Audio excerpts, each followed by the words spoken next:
America ने Iran में फंसे अपने दूसरे पायलट को भी बचा लिया है। राष्ट्रपति डोनाल्ड ट्रंप ने पायलट को बचाने का दावा किया है। कहा पायलट का सफल रेस्क्यू किया गया। पायलट को बचाने के क्रम में भीषण लड़ाई का दावा भी डोनाल्ड ट्रंप की तरफ से किया गया। रेस्क्यू टीम को लेकर गए 2 प्लेन को खुद नष्ट किया है, ऐसा दावा भी डोनाल्ड ट्रंप करते हुए नजर आए हैं। इस सब के बीच आपको याद होगा, अब से कुछ देर पहले 48 घंटों का एक नया अल्टीमेटम भी अमेरिकी राष्ट्रपति डोनाल्ड ट्रंप की तरफ से वहां पर दिया गया था और ये कहा गया था कि 48 घंटे में होर्मुज खोलें या फिर ईरान बर्बादी के लिए तैयार रहे। हालांकि ईरान कह रहा है कि अमेरिका बेबस और घबराया हुआ है और ये जो धमकियां हैं राष्ट्रपति ट्रंप की, ये दिखा रही है कि वो किस तरह और किस कदर बेबस हो चुके हैं। लेकिन ये बड़ी खबर है जाहिर तौर पर, क्योंकि जिस F-16E या F-15 को मारने का दावा जो इस वक्त किया गया था, अब जो दावा कर रही है अमेरिकी मीडिया और खासतौर पर अब अमेरिकी राष्ट्रपति डोनाल्ड ट्रंप की तरफ से भी ये कहा गया है कि बाकायदा रात भर IRGC और जो बेसिक फोर्सेस हैं ईरान की, उनसे लड़कर अमेरिकी स्पेशल फोर्स ने 2 अमेरिकी पायलट को छुड़ाया है। बहरहाल मेरे वरिष्ठ सहयोगी संजीव त्रिवेदी इस वक्त हमारे साथ यहां पर जुड़ गए हैं। संजीव, दूसरे पायलट का भी रेस्क्यू कर लिया गया है, डोनाल्ड ट्रंप का ये दावा, और बड़ा दावा वो ये कर रहे हैं और जो अमेरिकी मीडिया कर रही है वो ये कि IRGC और ईरान की जो बसीज फोर्सेस हैं उनसे बाकायदा स्पेशल फोर्सेस की फाइट हुई है और उसके बाद ये रेस्क्यू पायलट का हो पाया है। नाउ संजीव। यह मकसूद देखिए, जो जानकारियां आ रही हैं वो यही कहती हैं कि अपने आप को किसी घर में छुपा रखा था दूसरे पायलट ने। पहले का तो रेस्क्यू हो गया था बहुत जल्दी और वो परसों ही हो गया था, लेकिन दूसरा पायलट जो था उसने अपने आप को एक घर में छुपाया और फिर रेडियो मैसेज, उसने एनक्रिप्टेड मैसेज दिया ताकि वो कहीं ऐसा ना हो कि किसी के द्वारा डिकोड हो जाए। वो जानकारी अमेरिकन आर्मी तक पहुंच गई और एक बहुत बड़ी लड़ाई थी कि कैसे उसे ईरान में घुस करके वहां से निकाला जाए जहां पर इस वक्त वो छुपा हुआ है। और ये जो उत्तर पश्चिम ईरान का इलाका है, वहां पर ये पायलट था। उस वक्त जब पहुंचे लोग वहां पर तो वो कमांडोज के मदद से उस जगह को लोकेट करने में सफल हुए।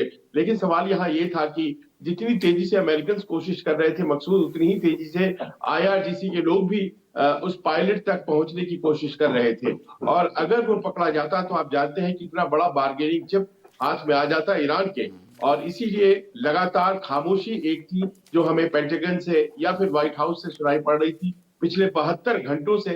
आपको याद होगा राष्ट्रपति ट्रंप ने एक बयान नहीं दिया है, वो कैमरों के सामने नहीं आए हैं, दिन में 2-2 बार जो सामने आ जाते हैं। तो एक खामोशी थी और लग ये रहा था कि एक बहुत बड़ी मुश्किल सामने आने वाली है अमेरिकन के।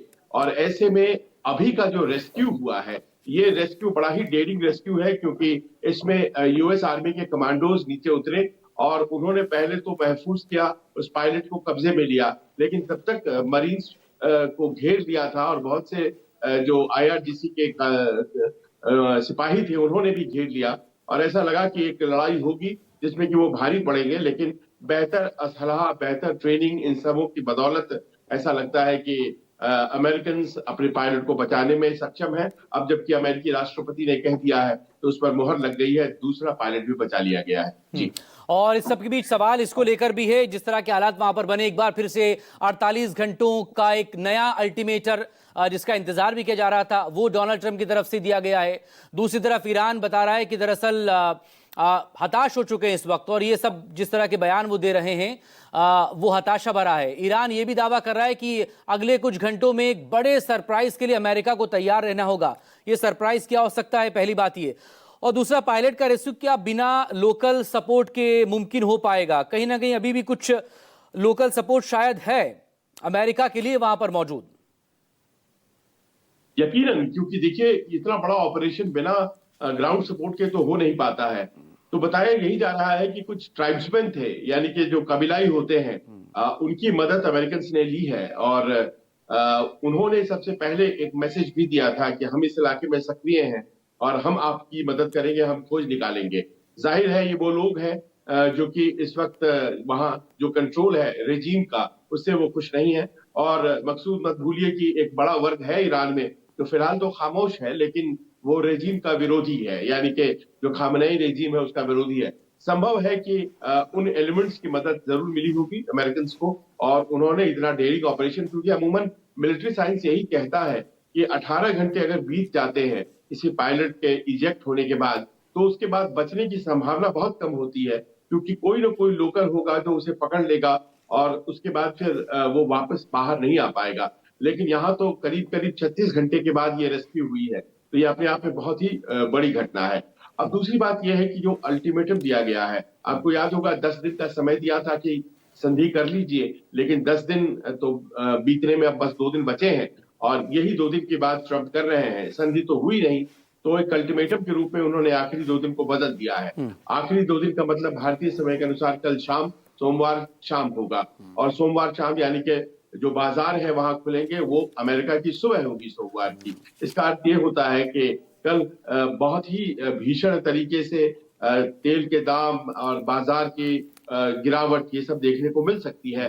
हमारे लिए आम जो जनता है उसके लिए तो यही मुश्किलें हैं उनके युद्ध के बढ़ जाने की वजह से, तो ये खतरा तो है ही। लेकिन जहां तक ईरान का सवाल है और वो कह रहा है कि हम इसके लिए तैयार हैं, तो यही बताया जा रहा है मकसूद की दरअसल वो कोई सरप्राइज ऐसा नहीं है कि उस वक्त मैन्युफैक्चर होगा, वो सरप्राइज तो शुरू हो चुका है जब ईरान ने पेट्रोकेमिकल यूनिट्स जो है वो कुवैत की आज जबरदस्त तरीके से मारी है। इसके अलावा आपने देखा होगा कि वहां पर एक डिसैलिनेशन प्लांट और पावर प्लांट को भी कुवैत की मारा है, और डिसैलिनेशन प्लांट का बड़ा महत्व होता है खासतौर पर मिडिल ईस्ट में। हम तो यहाँ पर बहुत आसानी से मीठा पानी पा जाते हैं, लेकिन मिडिल ईस्ट में इसकी बड़ी दिक्कत होती है, और डिसैलिनेशन प्लांट को मारने का अर्थ ये हो जाता है कि आप पूरी आबादी को प्यासा मार देना चाहते हैं। तो इस तरह की कार्रवाइयां शुरू हो गई हैं। कल इजराइल ने पेट्रोकेमिकल यूनिट, जो कि आधार होता है किसी भी मिडिल ईस्ट इकोनॉमी का, ईरान के पेट्रोकेमिकल यूनिट्स पर हमला किया था।